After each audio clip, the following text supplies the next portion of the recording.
Assalamualaikum warahmatullahi wabarakatuh. Kita bertemu lagi dengan matematika peminatan. Yang akan kita bahas kali ini adalah kedudukan dua lingkaran. Kedudukan lingkaran L1 dan lingkaran L2 itu dapat ditentukan dengan cara membandingkan jarak titik pusat kedua lingkaran dengan jumlah atau selisih jari-jari kedua lingkaran. Jadi nanti dalam menyelesaikannya kita akan membahas tentang titik pusatnya dan tahu tentang jari-jari dari kedua lingkaran. Kemudian yang perlu kalian ketahui lagi adalah garis yang menghubungkan kedua pusat lingkaran itu disebut sebagai garis pusat atau garis sentral. Nah, kedudukan dua lingkaran yang akan kita bahas nanti ada lebih banyak daripada yang kemarin, ada 8. Untuk yang pertama, perhatikan ketika L1, L2 terletak di dalam L1 dengan pusatnya berimpit. Pusat kedua lingkarannya berimpit. Nah, ini bisa kita lihat di sini ya. Lingkaran yang besar dengan lingkaran yang kecil ini pusatnya berimpit.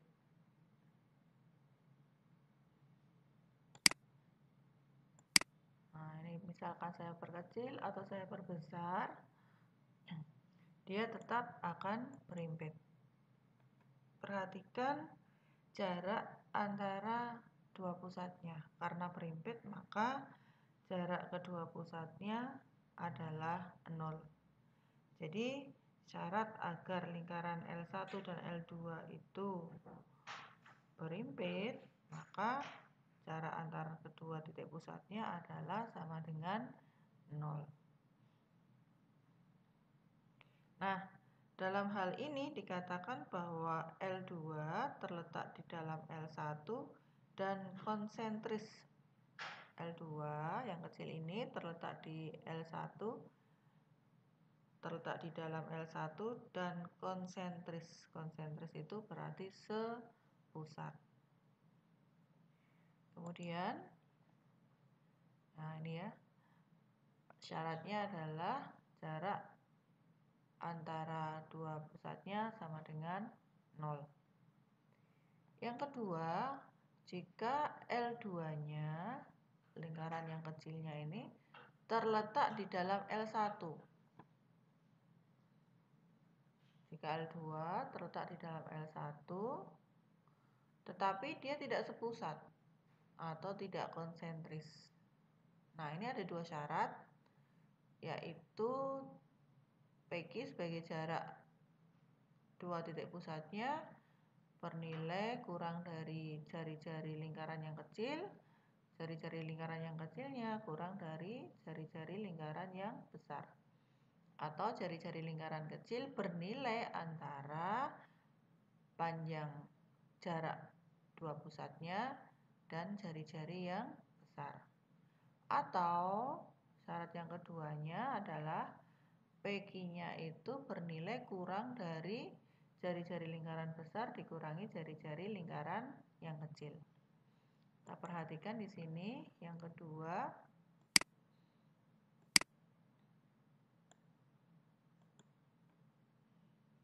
Ini jari-jari, ini lingkaran kecil L2-nya terletak di dalam L1. Perhatikan jarak dua pusat lingkaran, dia berjarak 2 kotak di sini ya. Berjarak 2 kotak, kemudian R kecilnya 1 kotak dan R besarnya adalah 4 kotak. Maka kalau posisinya seperti ini, dia memenuhi syarat yang pertama atau yang kedua.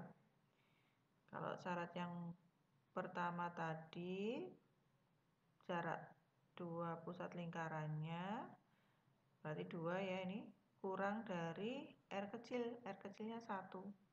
Masuk 2 kurang dari 1, kan tidak memenuhi. Berarti kita menggunakan syarat yang kedua. PQ, jarak dua pusatnya yaitu 2, itu bernilai kurang dari jari-jari lingkaran besarnya 4 dikurangi jari-jari lingkaran kecilnya. Jari-jari lingkaran kecilnya 1, berarti tinggal 3. Nah, itu yang memenuhi bahwa 2 itu kurang dari 3. Jadi kalau bentuknya seperti ini, maka syaratnya adalah PQ itu jarak antara dua titik pusatnya kurang dari R besar. R besar itu jari-jari lingkaran besar dikurangi R kecil. Tetapi kalau perhatikan yang ini, misalkan seperti ini, misalkan kedudukan kedua lingkarannya seperti itu, kedudukan dua lingkaran itu juga dikatakan L2 terletak di dalam L1. L2 yang kecil ini terletak di dalam L1, tetapi untuk syaratnya tidak bisa memakai yang seperti ini tadi, tapi kita gunakan syarat yang kedua. Syarat yang pertama yaitu PQ jarak dua pusatnya, ini jarak dua pusatnya adalah 1 ya. 1 itu kurang dari R. R-nya di sini berapa? 2 kurang dari R besar. R besarnya di sini adalah 3. 4. 1 2 3 4. 4. Berarti 1 kurang dari 2 kurang dari 4. Jarak antara dua pusat lingkaran kurang dari jari-jari lingkaran kecil, ya kan? Kurang dari jari-jari lingkaran yang besar. Jadi untuk posisi yang kedua ini ada 2 syarat. Ya. Untuk posisi yang kedua ini ada 2 syarat. Syaratnya ini atau ini.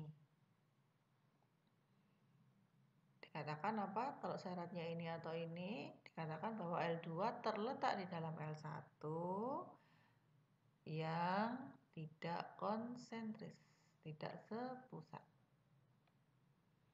Kita lanjutkan kedudukan ketiga, di mana L1 dan L2-nya itu bersinggungan di dalam. Lingkaran 2-nya itu menyinggung lingkaran 1 tetapi menyinggungnya di dalam.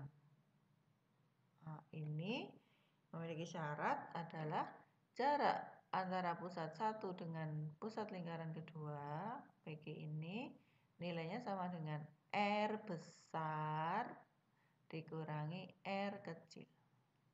Sama ya, sama. Kita lihat di sini.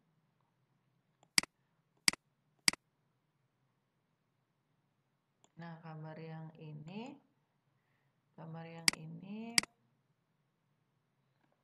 itu adalah kedudukan yang ketiga, di mana L1 dan L2 bersinggungan di dalam. L1 dan L2 bersinggungan di dalam apabila jarak antara dua titik pusatnya, terlihat di sini berapa jarak antara dua titik pusatnya? 2. Itu bernilai sama dengan jarak jari-jari lingkaran besarnya. Jari-jari lingkaran besarnya adalah 3 dikurangi jari-jari lingkaran kecilnya 1. Berarti sama dengan ini. Panjang ini sama dengan panjang ini dikurangi panjang ini. Coba saya pindahkan ke sini. Ke sini ya, ke sini. Ini tetap menyinggung kan? Ini tetap menyinggung. Maka jarak ini itu sama dengan jari-jari lingkaran besar dikurangi jari-jari lingkaran kecil. jarak ini sama dengan AD dikurangi DC. Gitu ya. Jika dia bersinggungan di dalam, maka PQ sama dengan R besar dikurangi R kecil.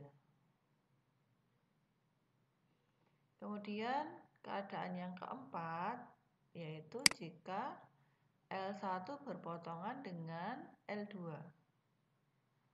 Nah, jadi ini seolah-olah lingkaran kecilnya berjalan. Ya, seolah-olah lingkaran kecilnya berjalan. Coba dari tadi dia sepusat. Sepusat kemudian berjalan ke arah kanan. Kemudian berjalan ke arah kanan, dia tidak sepusat lagi tetapi masih di dalam lingkaran. Jadinya ini.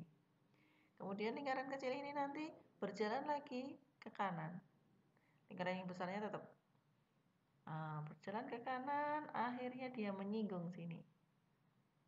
Ya, menyinggung itu keadaannya PQ sama dengan R dikurangi R.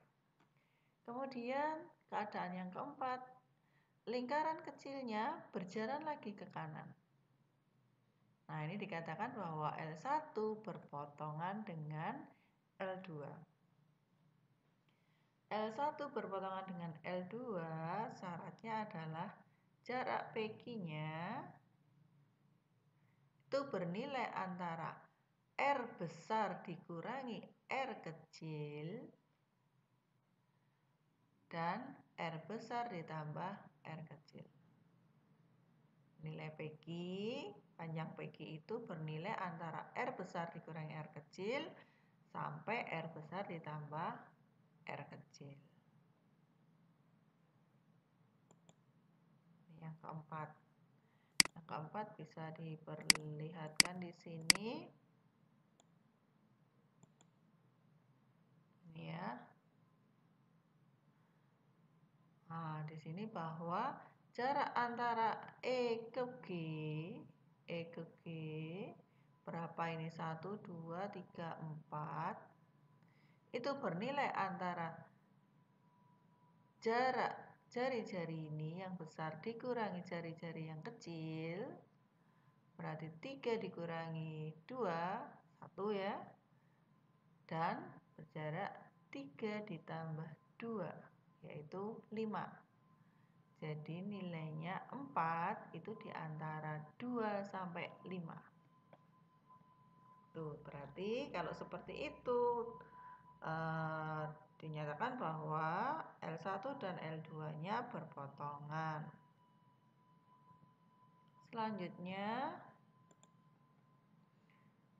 yang kelima. Nah, ini jalan lagi lingkaran kecilnya jalan lagi ke kanan sehingga dia tidak lagi berpotongan tetapi bersinggungan. Kalau ini dikatakan bahwa dua lingkaran ini bersinggungan di luar. Nah, keadaannya seperti ini.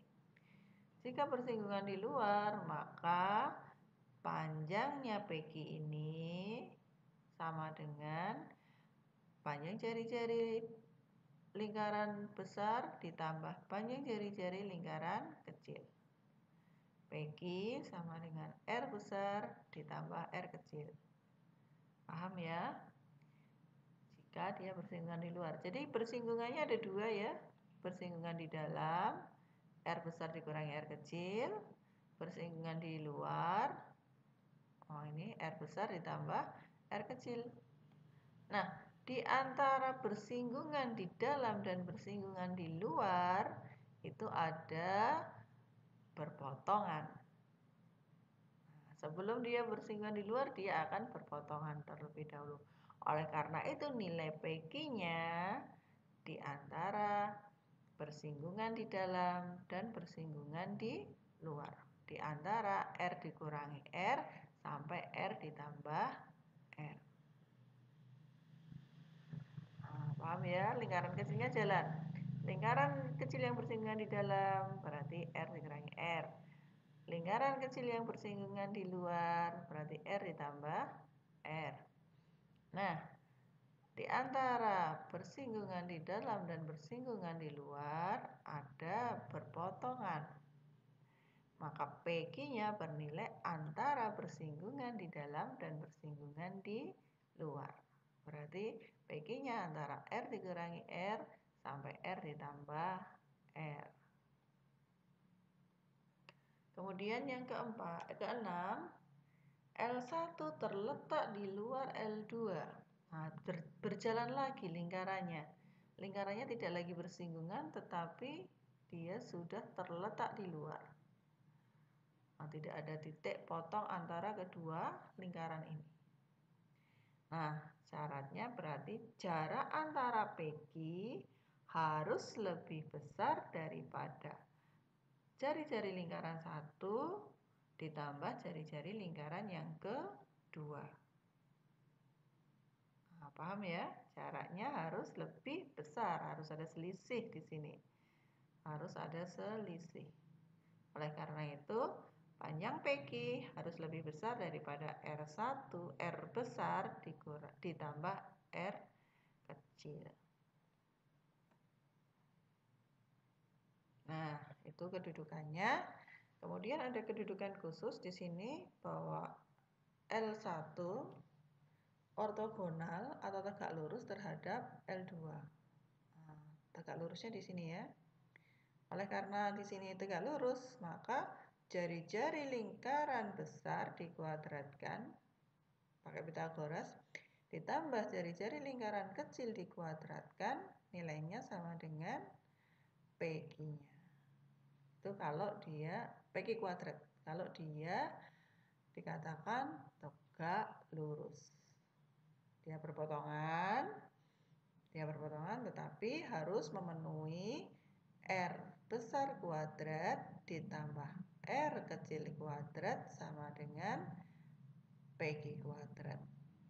Kalau dia tegak lurus berarti berlaku sifat Pitagoras. Selanjutnya, L1 berpotongan L2 tepat pada diameter salah satu lingkaran. Membagi dua bagian sama besar, yaitu diameter garis merah. Nah, ini. Di sini ya. Perpotongannya tepat pada diameter. Nah, karena dia tepat pada diameter salah satu lingkaran, nah, maka pusatnya di sini. Maka berlaku ini R besar kan, jari-jari lingkaran besar. Jari-jari lingkaran besar menggunakan Pitagoras ini. Jari-jari lingkaran besar kuadrat dikurangi jari-jari lingkaran kecil kuadrat, nilainya sama dengan PQ kuadrat. Atau PQ kuadrat itu sama dengan R besar kuadrat dikurangi R kecil kuadrat. Nah, di sini saya berikan banyak sekali contoh soal, silahkan kalian pelajari. Yang jelas, untuk menentukan kedudukan dua lingkaran, yang perlu kita ketahui, yang perlu kita cari terlebih dahulu adalah jari-jari dan titik pusat masing-masing lingkaran. Nah, kalau titik pusatnya sudah ketemu, maka kita bisa menghitung jarak kedua titik pusat. PQ-nya tahu. Nah, kemudian baru dicek apakah jarak pusat dan jari-jari masing-masing itu memenuhi jenis-jenis kedudukan yang disyaratkan yang ada 8 tadi. Itu ya. Di sini banyak sekali contohnya. Tentukan kedudukan lingkaran ini dan lingkaran ini. Maka yang perlu kamu cari apanya? Perlu dicari jari-jari dan pusat masing-masing lingkaran ini. Terlihat bahwa pusatnya di sini adalah 1,-3 dengan jari-jari 5. Nah, maka ditulis 1,-3 dengan jari-jari 5. Kemudian yang kedua, pusatnya adalah -2,1 dengan jari-jari 3. Nah, kalau sudah ketemu pusat dan jari-jarinya, maka kita cari jaraknya, jarak pusatnya. Jarak pusatnya ternyata menggunakan ini ya, jarak 2 titik. Min 2 dikurangi min 1 X2 dikurangi X1 kuadrat ditambah Y2 dikurangi Y1 kuadrat. Min 2 dikurangi min 1 dikuadratkan ditambah 1 dikurangi min 3. 1 dikurangi min 3 dikuadratkan. Min jadinya plus. Itu ketemu 5. Nah, AB-nya 5. Jarak pusatnya adalah 5. Maka kita mengetahui AB 5, R besar 5, R kecilnya 3. Apakah AB sama dengan 0 di sini? Tidak, karena AB sama dengan 5. Apakah AB itu kurang dari R kecil kurang dari R besar? Tidak. Apakah AB itu sama dengan R dikurangi R? Nah, juga tidak. Apakah AB itu antara R dikurangi R sampai R ditambah R? Apakah 5 itu antara 5 dikurangi 3, 2, dengan 5 ditambah 3, 8? Nah, ini memenuhi.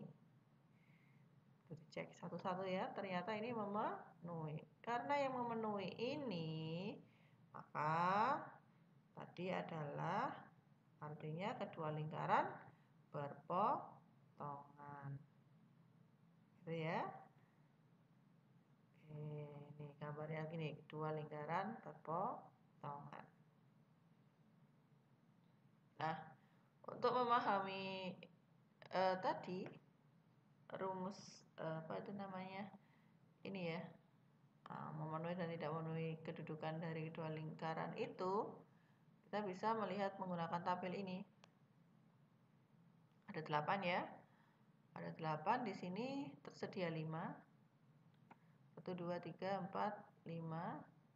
Kecilkan sedikit biar kelihatan kekecilan.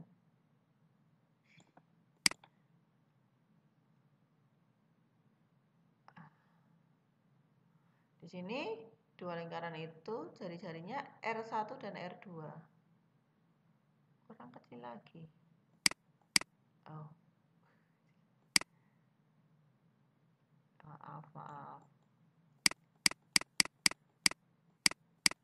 Udah. Ini kedudukan yang pertama, kedudukan kedua, kedudukan ketiga, keempat, dan kelima. Lihat ini garis bilangannya. Titik-titik ini tepatnya adalah R1 dikurangi R2. Titik yang merah ini R1 ditambah R2. Gitu ya. Kedudukan yang pertama ini berarti dua lingkaran, lingkaran satu terletak di dalam lingkaran yang kedua. Kedudukan yang pertama ini itu berarti apa? Ini penjelasannya di bawah. Lingkaran yang kecil itu warna merah. Seolah-olah dia bergerak terus-menerus ke arah yang ke kanan. Lingkaran biru. Lingkaran birunya itu tetap. Yang bergerak siapa? Yang berwarna merah. Untuk syaratnya, perhatikan garis bilangan di bawahnya. Kedudukan yang pertama berada paling kiri. R1 kurang R2. Kedudukan yang kedua berada tepat. Kedudukan yang ketiga ini. Kedudukan yang keempat begini dan seterusnya. Kedudukan 5 berada di kanan R1 dan ditambah R2. Nah, yang pertama dihubungkan dengan D. Ya, dihubungkan dengan D. D itu apa? D itu adalah jarak 2 titik pusat.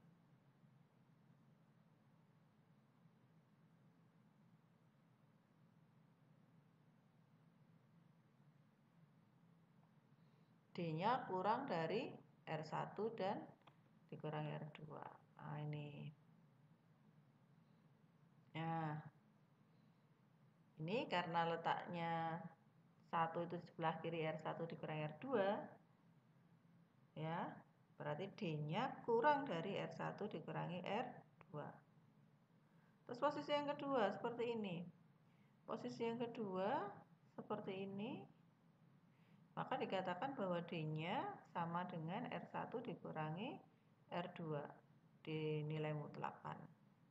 Kenapa sih dinilai mutlakan? Karena jarak itu mesti bernilai positif. Jarak itu mesti bernilai positif. Yang ketiga, nah ini dengan seperti ini, nilainya itu antara ini sama ini. Maka nilai D-nya itu apa? Jarak titik pusat PQ tadi ya. PQ-nya bernilai antara R1 dikurangi R2 sampai R1 ditambah R2. Nah, yang keempat ini ya. Yang keempat itu pas di R1 ditambah R2. Berarti dikatakan bahwa D-nya atau PQ-nya sama dengan R1 ditambah R2. Sedangkan yang kelima, ini adalah di luar, tidak memotong, tidak menyinggung, di luar lingkaran. Letaknya di sini, di kanannya garis bilangan. Berarti dikatakan bahwa D-nya lebih besar dari R1 ditambah R2. Atau PQ-nya, jarak antara dua titik pusatnya, lebih besar daripada R1 ditambah R2. Paham belum? Paham ya, semoga ya. Jadi ada 5 kedudukan, 1, 2, 3, 4, 5. Yang sama dengan yang mana? Yang pas di kedudukan kedua dan kedudukan keempat. Kedudukan kedua itu apa? Persinggungan di dalam. Persinggungan di dalam itu berarti D-nya sama dengan R1 dikurangi R2. Yang keempat apa yang keempat? Nih, persinggungan di luar. Nah, persinggungan di luar berarti D-nya atau PQ-nya tadi sama dengan R1 ditambah R2. Nah, kalau yang satu berarti di kirinya R1 dikurangi R2. Oh, berarti PQ-nya atau D-nya kurang dari R1 dikurangi R2. Yang ketiga mana? Oh, berpotongan ini. Oh, berpotongan berarti di antara 2 dan 4. Berarti R1 dikurangi R2 kurang dari D atau kurang dari PQ kurang dari R1 ditambah R2. Itu ya, memahaminya. Tadi ada 8, di situ ada 5. Ada 5 kurang 3. 3-nya yang ini. Yang sepusat. Kalau sepusat berarti jaraknya D-nya sama dengan 0. Kalau ortogonal berarti tegak lurus tadi, bahwa PQ kuadrat sama dengan R1 kuadrat tambah R2 kuadrat. Potongan tepat pada diameter yang merah-merah tadi, berarti D kuadrat sama dengan R1 kuadrat dikurangi R2 kuadrat. Nah, ini banyak sekali contoh variasi soal, bisa kalian baca, bisa kalian pahami. Jadi materi ini nanti banyak membaca dan banyak memahami. Nah, setelah itu saya beri tugas. Tugasnya dikumpulkan untuk minggu depan sebelum saya presentasi yang kedua. Tugasnya adalah buat presentasi di PowerPoint dulu ya. Kedudukan lingkaran terhadap titik, garis, dan lingkaran. Nah, PowerPoint-nya nanti kalian rekam, kemudian kalian upload di YouTube, kirim link YouTube-nya dan file PowerPoint-nya di psikologi. Nanti saya kasih tempat. Sampai pertemuan ke-6 yaitu 11 Februari 2021. Hari Jumat itu kalau nggak salah merah. Salah, 12 ini. Merah, tanggal merah. Nah, saya tunggu sampai jam 8 malam. Presentasi terdiri dari 1 slide identitas, nama, kelas, dan sebagainya. Dikasih foto. Yang kedua, slide materi. Slide materi itu terdiri dari contoh aplikasi materi sebanyak 3 contoh dari masing-masing kedudukan lingkaran terhadap garis, titik, dan lingkaran dalam kehidupan sehari-hari. Bisa dalam bentuk fisika, bentuk radar, dan lain sebagainya beserta hitungannya. Contohnya seperti ini. Negara Indonesia memiliki alat deteksi radar dengan radius 300 km di Pulau Natuna. Sebuah kapal dari negara Cina yang berada di koordinat 350,0 akan menyeberangi lautan. Agar bisa terdeteksi oleh radar Indonesia di satu titik, tentukan lintasan yang ditempuh oleh kapal Cina. Gitu ya, berarti nanti hubungannya adalah kedudukan garis dengan lingkaran. Garis dengan lingkaran. Bisa kamu gambarkan, bisa kamu videokan, gitu ya. Aplikasi materi tidak boleh sama dengan teman sekelas maupun beda kelas.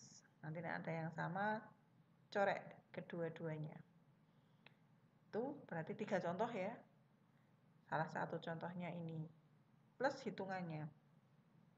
Kemudian diberi slide penutup. Kemudian hari ini hanya ada kuis 3 butir soal. Yang ini langsung aja ditulis ya. R-nya berapa? R-nya 7 atau R-nya 8 gitu. Tidak usah melampirkan foto penyelesaiannya. Cukup R-nya berapa. Oke, itu aja untuk materi kali ini. Terima kasih. Assalamualaikum warahmatullahi wabarakatuh.